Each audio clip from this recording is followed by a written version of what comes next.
Wanapoona nyumbani baba na mama wanapigana, obviously psychological anakuwa hayupo sawa. Kwa hiyo akirudi shule, akifika shule, kwanza ataanza kuwaza kwa nini mama na baba wanapigana. Lakini pili, pengine labda ameondoka wakati wanapigana hakula chakula. Kwa hiyo hata ujifunzaji wake unakuwa hayupo concentrated sana, anakuwa anafikiria nyumbani sijala, lakini nikirudi nyumbani bado ugomvi utakuwa ndio ule. Kwa hiyo inamwathiri hata kisaikolojia pia. Walimu wa shule za msingi ndani ya jiji la Tanga wamekuja na mbinu bunifu inayolenga kuwasaidia watoto kujifunza kusoma, kuandika na kuhesabu ndani ya siku 60, ikiwa ni sehemu ya maonyesho ya kitaifa ya elimu, ujuzi na ubunifu yanayoendelea katika viwanja vya shule ya sekondari Usagara ndani ya jiji la Tanga. Akizungumza na IOTV, mmoja wa walimu wao amesema kuwa mbinu hiyo imebuniwa kutokana na changamoto ya baadhi ya wanafunzi kufika hatua za juu za elimu ya msingi bila kuwa na uwezo mzuri wa kusoma na kuandika. Amesema kuwa hali hiyo imekuwa ikiwapa changamoto walimu pamoja na wazazi, hivyo mbinu hiyo inalenga kuwasaidia wanafunzi kupata ujuzi wa msingi wa kusoma na kuandika na kuhesabu kwa muda mfupi. Aidha, walimu hao wameeleza kuwa pamoja na changamoto za kujifunza, mazingira ya kifamilia pia yameweza kuchangia wanafunzi kushindwa kuelewa vizuri masomo wakiwa shuleni. Wamesema kuwa migogoro na ugomvi wa mara kwa mara wa baina ya wazazi ni miongoni mwa changamoto zinazoweza kuathiri utulivu wa mtoto na uwezo wa kujifunza akiwa shuleni. Ninashughulika na mbinu ya teaching at the right level, yani fundisha kwa kiwango stahiki. Mbinu hii inatumia kufundisha watoto ambao hawakumudu stadi za KKK kuanzia darasa la 3, la 4, la 5 mpaka la 6. Lakini sasa hivi serikali imeona ni mbinu nzuri ambayo tunataka kuanza na darasa la awali, la 2 na la kwanza. Katika mbinu hii tunatumia mbinu mbalimbali za nyimbo na michezo. Mfano, tuna mchezo wa gurudumu la fikra. Mbinu hii kwanza mtoto anakuwa na uwazo, kama ni neno mfano shule, basi ataandika neno shule ndani ya duara, yani ndani ya ile fikra. Nje ya neno shule atatafuta maneno ambayo au vitu ambavyo vinapatikana ndani ya shule. Mfano, shuleni kuna nini? Atafikiria halafu ataandika. Mfano, madawati, kuna viti, chaki, vitabu, madaftari.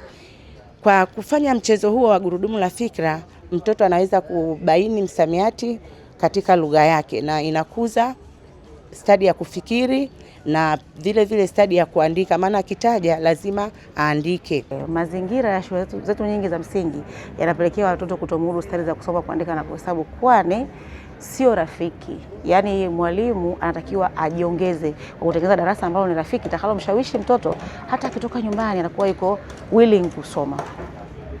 Rai yako ni nini sasa kwa walimu, lakini kwa wazazi? Rai yangu kwa wazazi na kwanza ni kutowahusisha watoto na maisha yao binafsi. Cha kwanza, kwa sababu watoto psychologically wanapoona maisha ya nyumbani ni magumu, wanapoteza concentration ya kusoma. Lakini kwa upande wa shuleni, na sisi sana walimu wenzangu kutengeneza conducive environment kwa ajili ya kuwasaidia watoto wanaoshindwa kumudu kusoma, kuandika pamoja na kuhesabu. Unaweza kunieleza labda mbinu bunifu ambazo mwalimu anaweza akazitumia ili mwanafunzi wake aweze kuelewa kwa urahisi? Ni zipi kwa kifupi? Mbinu bunifu ambazo mimi binafsi natumia ni mbinu za michezo, mbinu za nyimbo, lakini pia ni mbinu za ubunifu. Kwa mfano, mtoto anaweza akatengeneza kifani cha kitu. Hapo tunazungumzia ubunifu. Mtoto anaweza kufanya cha kitu, halafu utamuuliza hicho ni nini, atakwambia nimetengeneza nyumba. Okay. Nyumba ina vitu vyumba vingapi? Vyumba 4. Kwa hapa anahusisha milango yake afahamu, lakini pia anajua hii ni nyumba, tayari ashajua na ina milango 4 ashahesabu, lakini pia anaweza kutunga sentence, nyumba yangu ina milango 4.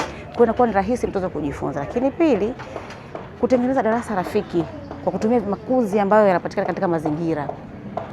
Kwa mfano, unaweza kuchukua vifuu vya nazi tu hivi, ukavitengeneza vizuri, utengeneza vikombe na nani.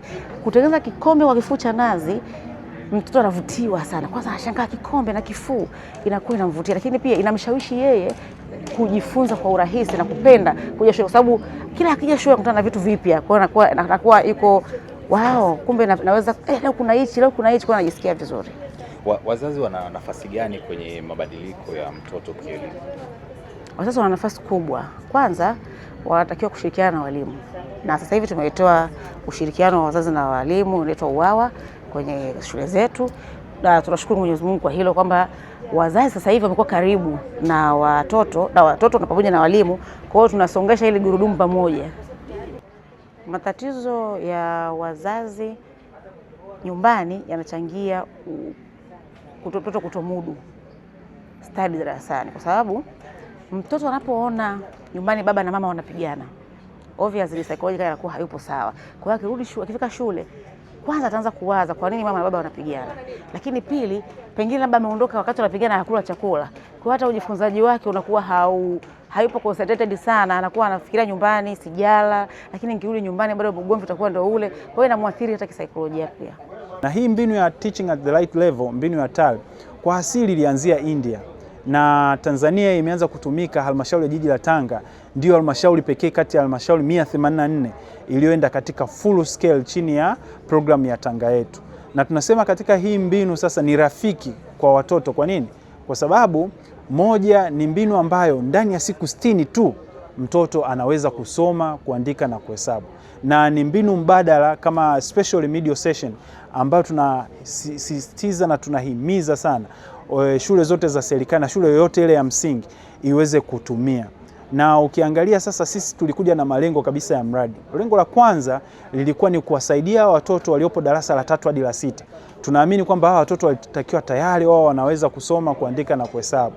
Lakini tafiti zilivyofanyika katika halmashauri ya jiji la Tanga na hususan katika mkoa wa Tanga, iliona kwamba kuna idadi kubwa sana ya watoto hawajui kusoma, kuandika na kuhesabu, na hatimaye wanamaliza na kuhitimu darasa la 7 wakiwa na changamoto ya kusoma, kuandika na kuhesabu. Ndipo huu mradi ulikuja kutatua hii changamoto. Lakini kuja mwaka huu mwishoni unaoishia 2025, tulivyofanya endline assessment, zaidi ya watoto 85% waliokuwa wametambuliwa na hizi changamoto waliweza kufaulu hizi KKK. Na utawapima kusoma kwa siku 30, utawapima hisabati kwa ndani ya siku 30. Ukijumlisha na siku 60 ndani ya miezi mitatu, ukitoa Jumamosi na Jumapili, utajikuta kabisa hawa watoto wameweza kumudu studies za msingi.